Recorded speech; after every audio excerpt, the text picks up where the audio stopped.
मित्र हो, राज्याचे उपमुख्यमंत्री अजित पवार यांच्या झालेल्या विमान अपघाताला आता अपघात म्हणायचं की घातपात हा मुद्दा वेगळा आहे.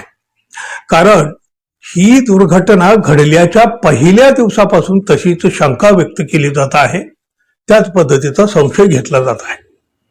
अजित पवार यांच्या राष्ट्रवादीचे नेते तर हेच बोलत आहेत. अहो, स्वतः पवार कुटुंबातून सुद्धा हा संशय घेतला जातोय, ही शंका व्यक्त केली जाते आणि घातपाताच्या अँगलनं चौकशी केली जावी एवढी साधी सरळ मागणी पवार कुटुंबियांची सुद्धा आहे. त्यांच्या मागणीप्रमाणे चौकशी होण्याच्या ऐवजी रोहित पवार हेच राजकारण करीत असल्याचा अत्यंत निर्लज्जपणाचा आरोप सुद्धा केला जात आहे. किती फालतूपणा आहे बघा या राजकारणामध्ये. अहो, ज्याचं जळतं त्याला कळतं.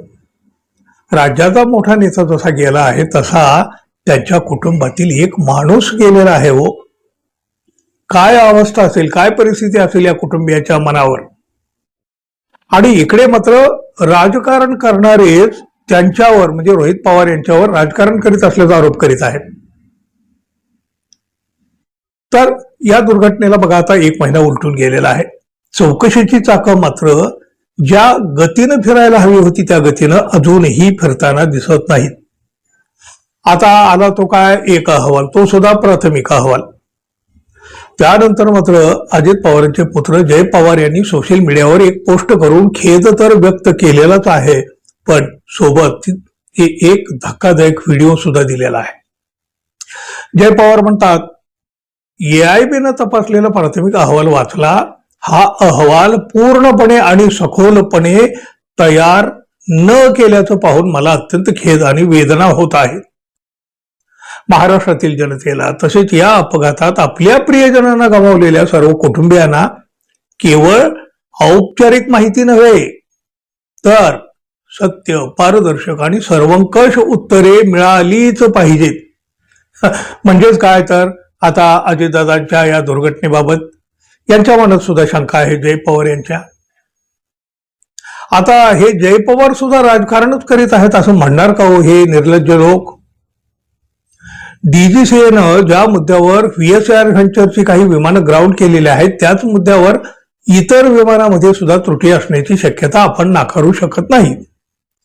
जर सुरक्षेच्या संदर्भातील नियम आणि प्रक्रिया यामध्ये गंभीर त्रुटी आढळलेल्या असतील तर केवळ काही विमानापुरती कारवाई न करता संपूर्ण व्हीएसआर फ्लाईट बाबत कठोर निर्णय घेणं आवश्यक आहे.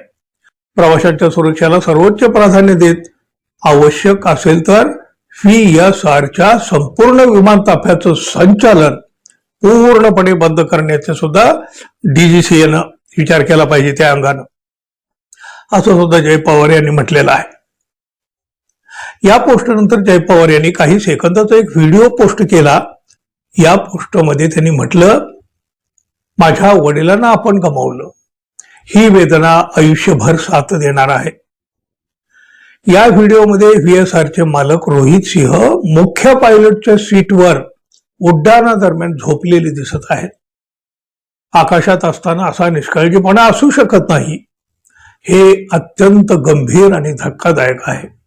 मी डीजीसीएला ठामपणे मागणी करतो, या प्रकरणामध्ये तात्काळ कठोर कारवाई करावी. संपूर्ण चौकशी होईपर्यंत व्हीएसआरची सगळी विमानं तात्काळ ग्राउंड करण्यात यावीत आणि या रोहित सिंह याला त्वरित अटक करून कठोर कायदेशीर कारवाई करण्यात यावी.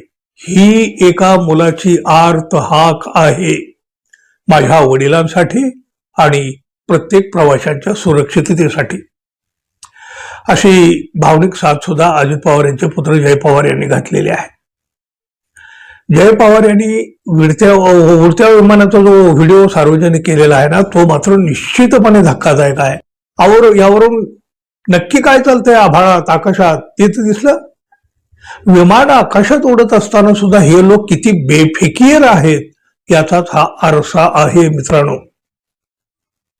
मित्रांनो, हे सगळं पाहून तुम्हाला काय वाटलं, काय म्हणाल तुम्ही या सगळ्या बेफिकिरीबद्दल, बेपर्वाईबाबत?